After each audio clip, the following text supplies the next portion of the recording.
நான் என் ஆண்டவர் பெயரால் நான் உனக்கு முன்னால் வந்து நின்று கொண்டிருக்கிறேன். அவ்வளவு தாழ்ச்சி. அரசரான பிறகு அதே தாழ்ச்சி. எருசலேம் நகருக்கு உடன்படிக்கை பேழையை கொண்டு போறப்ப ஒரு சின்ன பையன் மாறி ஒரு அரசன் நடனமாடி ஆண்டவரை வரவேற்று எருசலேம் ஆலயத்திற்கு உடன்படிக்கை பேழையை கொண்டு போகிறார். இந்த தாழ்ச்சி தான் கடைசி வரைக்கும் ஆண்டவர் அவரை உயர்த்தி வைக்கிறார்.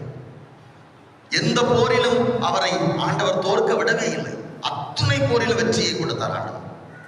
அப்போ இந்த தாழ்ச்சி யோபு எடுத்துக்கிட்டாலும் சரி, யோபு நினைக்கல நான் ஆண்டவருக்கு தாழ்த்திக்கிட்டா எல்லாத்தையும் 2 மடங்கா தருவார்னு கனவுல கூட யோபு நினைக்கல. ஆனா என்ன செஞ்சார்? ஆண்டவர் கொடுத்தார், ஆண்டவர் எடுத்துக்கொண்டார், ஆண்டவரது பெயர் போற்றப்படுக. அதுதான் அந்த தாழ்ச்சி. அன்னை மரியாதை எடுத்துக்கொண்டவென்றால், அன்னை மரியாள் 14 வயது ஒரு இளம் பெண்ணாக இருக்கிற போது நான் விண்ணகத்திற்கு அரசியாக மாறுவேன் மரியாள் கனவில் கூட நினைக்கவில்லை. ஆனா நான் ஆண்டவரின் அடிமை, உங்க விருப்பம் ஏதோ எனக்கு நடக்க